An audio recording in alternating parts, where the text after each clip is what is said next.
Concept assembly line, where ideas get to work.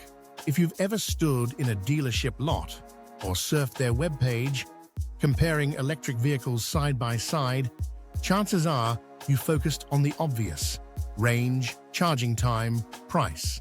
These are the headline specs, the ones bolded and highlighted, crafted to sell. But beneath them lies an invisible story, one not told through glossy marketing, but through metallurgy, thermodynamics, and thousands of tiny, interlinked decisions about chemistry, structure, and voltage. The electric vehicle revolution is often framed in terms of software and autonomy, of sleek user interfaces and silent acceleration.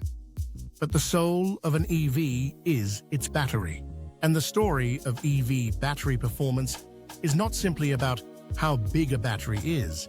It's about what it's made of, how it's shaped, how the cells are arranged, and how quickly it can drink from the power grid without overheating or wearing out prematurely. The truth is that not all 110 kilowatt-hours are created equal. Before electrons ever flow through an electric vehicle, they're born in a chemical matrix. That matrix, the heart of every cell, determines not just how far an EV can travel, but how fast it can recharge, how long it will last, and how safe it will be in the most extreme conditions. While lithium-ion serves as the umbrella term, it conceals a complicated family tree of chemistries, each with distinct strengths, trade-offs, and strategic implications. At the center of every lithium-ion cell are two essential components: the anode and the cathode. These are the battery's two electrodes. Think of them as the starting line and the finish line for the battery's electrons. During discharge, lithium ions move from the anode, typically made of graphite, through an electrolyte and a separator toward the cathode, composed of complex metal oxides like NMC, LFP, or NCA. At the same time, electrons flow along an external circuit, powering motors, lights, and infotainment systems before rejoining the ions at the cathode. When the battery is recharged, the flow reverses. Lithium ions are pulled back to the anode, restoring the cell's potential energy. It's this carefully choreographed shuttle of ions and electrons that defines a battery's voltage, capacity, and longevity. And any inefficiency or instability in that dance can lead to performance loss or even failure. Today's dominant trio: NMC, nickel manganese cobalt oxide; LFP, lithium iron phosphate; and NCA, nickel cobalt aluminum oxide, all revolve around the movement of lithium ions between a graphite anode and a uniquely formulated cathode. But how that cathode is built shapes the very character of the battery. NMC has become the industry's workhorse. It strikes a balance between energy density, power output, and cycle life. By adjusting the ratio of nickel, manganese, and cobalt, engineers can tune the battery's behavior. Higher nickel content improves energy density and performance, while more manganese and cobalt enhance thermal stability and lifespan. This tunability makes NMC ideal for mainstream passenger vehicles: not too volatile, not too bulky, and reasonably fast to charge. But NMC's reliance on cobalt has come under increasing scrutiny. Mined predominantly in the Democratic Republic of Congo, cobalt carries both ethical and geopolitical baggage, including labor exploitation and supply chain fragility. Automakers are now racing to reduce or eliminate it, chasing cobalt-free futures without sacrificing safety. LFP tells a different story, one rooted in simplicity, safety, and abundance. Lacking cobalt and nickel entirely, LFP is cheaper to produce and far more environmentally benign. Its crystal structure is inherently stable at high temperatures, making it less prone to thermal runaway, the kind of cascading overheating that leads to fires. That's why LFP is increasingly used in fleet vehicles base model EVs, and markets with hot climates. The trade-off? Lower energy density. You'll need a physically larger battery to deliver the same range as an NMC pack, which can impact vehicle weight and packaging. LFP also has a lower nominal voltage per cell, such as 3.2V, meaning more cells must be strung together in the series to reach the same pack-level voltage. A design implication that reverberates through form factor and thermal management. NCA, meanwhile, occupies the bleeding edge. With its high nickel content and refined aluminum doping, NCA offers exceptional energy density and rapid charge capability. It's the chemistry of choice in Tesla's high-performance variants and other luxury EVs where every ounce and every second counts. But those gains come at the price of complexity. NCA batteries require more rigorous thermal management and advanced battery management systems, BMS, to prevent degradation or instability. Their higher sensitivity to temperature swings and deep cycling can reduce usable life if not carefully monitored. A trade-off acceptable only in applications where speed and power justify the engineering overhead. The choice of chemistry also affects charging behavior, calendar aging, and pack design.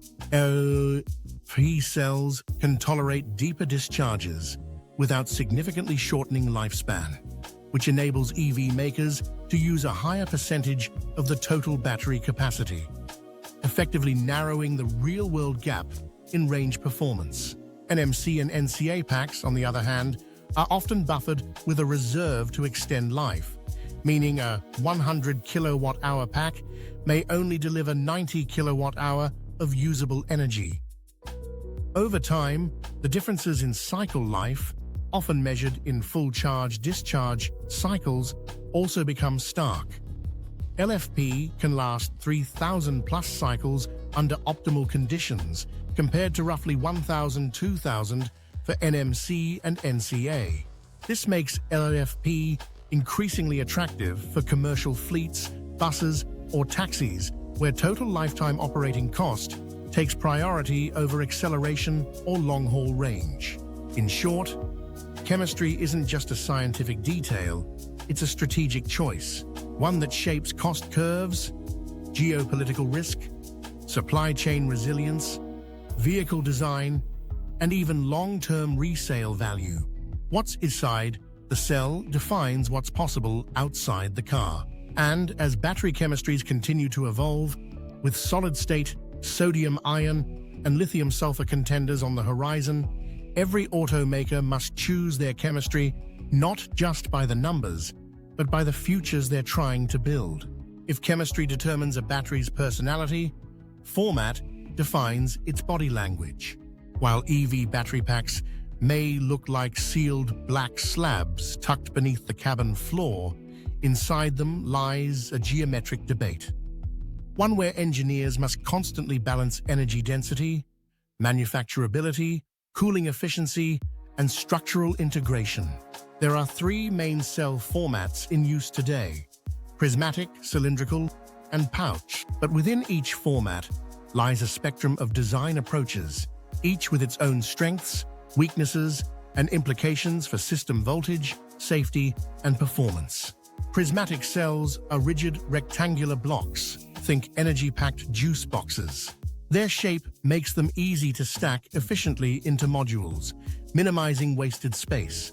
Because they are often encased in aluminum shells, prismatic cells offer good mechanical stability and are favored in applications where packaging efficiency and crash protection are paramount, such as in BMW and Volkswagen EVs. There are two primary types within this format: hard-case aluminum prismatic cells, which are common in German and Chinese EV designs, are structurally rigid and offer excellent protection, but can suffer from uneven thermal distribution if not carefully cooled. Soft prismatic cells, while less common, use thinner casings for weight savings, but require additional pack-level support. Cylindrical cells resemble oversized AA batteries, and when multiplied by the thousands, create dense, honeycomb-like clusters. Their shape naturally creates air channels between cells, improving passive and active cooling. This is why cylindrical cells, especially in high-performance applications like Tesla's earlier Model S and Model 3 designs, are prized for their thermal management capabilities. Within the cylindrical category, the cell diameter and length define performance characteristics. 50 cells, the original Tesla favorite, offer mature manufacturing and strong energy output, but require large quantities to hit high capacities. 170 cells, now widely used in Model Y and others, strike a better balance between density and cooling surface area. 4680 cells, Tesla's newest flagship, are wider and taller, promising fewer weld points, lower internal resistance, and structural integration directly into the vehicle chassis, a concept known as a structural battery pack. Pouch cells are the most flexible, quite literally. They use a laminated foil casing, allowing them to be shaped and stacked in compact spaces. Pouch cells are common in GM's Ultium platform and Korean EVs, like those from Hyundai and Kia. Their adaptability makes them ideal for creative packaging in oddly shaped battery compartments, but that flexibility comes at a cost. Pouch cells are prone to swelling over time and are more sensitive to mechanical stress, requiring compression frames to maintain performance and longevity. There are also two major types: flat stack pouches, which are layered like lasagna and optimized for dense stacking. Wound pouches, rolled like a jelly roll, allowing more surface area in a smaller footprint, but trickier to cool evenly. Cooling strategy is tightly linked to cell format. Cylindrical packs often use liquid-cooled channels running between rows of cells. Prismatic cells typically have cooling plates on either side. Pouch cells may require cooling across wider surfaces or even active compression to manage thermal and structural stress. And the cooling solution itself, whether air, liquid, or even immersion, adds mass, volume, and engineering complexity. Ultimately, the chosen format shapes how a battery behaves under load, how it responds to heat, and how easily it integrates into a vehicle's design. But more than that, format also dictates how voltage is built up. Higher voltage systems require longer series strings of cells, and the number of cells you can place side by side or stack vertically depends on the form factor's geometry and packaging constraints. That's why understanding the physical layout of the battery is essential to appreciating the invisible electrical architecture humming within it. Electric vehicle batteries are not just reservoirs of stored energy, they are thermal ecosystems. Every moment they are charging, discharging, or even just sitting idle in extreme climates, heat is being generated or absorbed. And managing that heat without adding unnecessary bulk, weight, or cost is one of the most unforgiving design challenges in the EV world. Thermal management isn't just about preventing fires, it's about maximizing performance, extending battery life, and protecting the driver. A battery that runs too hot will degrade faster, lose capacity more quickly, and operate less efficiently.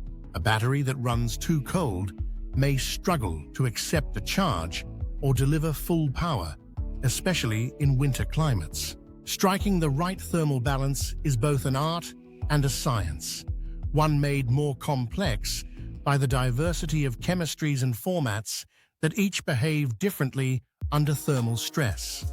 There are three broad types of battery thermal management systems used in EVs today: air-cooled, liquid-cooled, and immersive-cooled.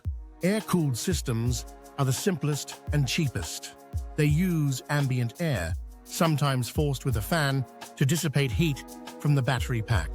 This approach is more common in hybrids and low-cost EVs, where energy throughput is modest. But air is a poor conductor of heat compared to liquid, which limits the system's ability to handle rapid charging or sustained high-power output. Liquid-cooled systems dominate in modern EVs. These systems circulate a glycol-based coolant through metal plates, pipes, or jackets that sit close to or wrap around battery modules. Some even integrate micro-channel cooling plates directly between individual cells, dramatically increasing heat extraction surface area. This approach allows for precise temperature control across the pack, a necessity for fast charging, aggressive driving, or operating in hot climates. Liquid cooling is heavier and more expensive than air, but it pays dividends in performance, safety, and cell longevity. Immersive or dielectric fluid cooling, the bleeding edge of thermal design, submerges battery cells in a non-conductive liquid that draws away heat uniformly from all sides. Still rare in consumer EVs, this method is beginning to appear in motorsports and specialized applications where energy density and cooling efficiency must be maximized without compromise. Battery chemistry also affects thermal behavior. LFP, for instance, is much more thermally stable than NCA or NMC and less prone to runaway reactions. That makes it more forgiving to simpler cooling systems, one reason it's popular in commercial or budget-conscious EVs. In contrast, nickel-heavy chemistries like NCA, prized for performance, are more sensitive to heat and demand tighter thermal control to prevent degradation or safety risks. Even charging strategies are shaped by thermal concerns. The speed of DC fast charging is not just limited by charger output or voltage architecture, it's capped by how quickly the battery can shed heat without damaging itself. That's why many EVs taper charging speeds well before the battery is full, especially in warm environments or at high states of charge. Smart thermal management extends beyond hardware. Advanced battery management systems monitor temperature gradients across the pack in real time, selectively activating cooling circuits, regulating charge acceptance, and even forecasting thermal load based on driving habits. As machine learning systems are increasingly embedded in EVs, expect the next generation of BMS to become predictive rather than reactive, optimizing thermal behavior hour by hour, season by season. In a vehicle where silent power and instant torque dominate the driver's attention, heat becomes the quiet antagonist. But beneath the floor, it is heat and how it is managed that determines not just how fast an EV can go, but how long it can last. Perhaps the least understood, but most critical, aspect of battery design is voltage architecture. Think of voltage as the pressure behind the electrical flow. A high-voltage battery system, typically 400 volts, 800 volts, or even higher, can move energy faster without overheating, assuming the EV's power, electronics, and charging stations support it. For the same total capacity, a higher voltage architecture will charge faster and more efficiently. But its impact goes far beyond charging times. Voltage directly shapes the design and footprint of the battery system. To deliver a fixed amount of power, a low-voltage system requires higher current, which in turn demands thicker wiring, larger conductors, and more aggressive cooling strategies. All of this adds weight and takes up space. Higher voltage systems, by contrast, can move the same power with less current, reducing both the mass of the cables and the heat they generate. That translates to lower thermal strain, leaner battery packs, and improved overall efficiency. The number of individual cells and how they are arranged in series or parallel determines a battery's overall voltage. Different chemistries influence this count. For instance, lithium iron phosphate (LFP) cells operate at a lower nominal voltage per cell, around 3.2 V, compared to nickel-rich chemistries like NMC or NCA, which hover closer to 3.6–3.7 V per cell. As a result, An LFP battery pack needs more cells in series to reach the same pack voltage. That requirement increases overall cell count and can add to the physical length or complexity of the battery architecture, especially if space is constrained. Form factor plays a role too. Cylindrical cells, especially the larger 4680 format, offer thermal advantages and structural rigidity but may be limited in how tightly they can be packed due to cooling channels and protective casings. Prismatic and pouch cells can be configured more flexibly to meet voltage requirements, especially in flat-floor skateboard platforms, but they have their own engineering headaches, swelling, compression management, and vulnerability to localized thermal events. Thus, voltage is not an isolated design choice.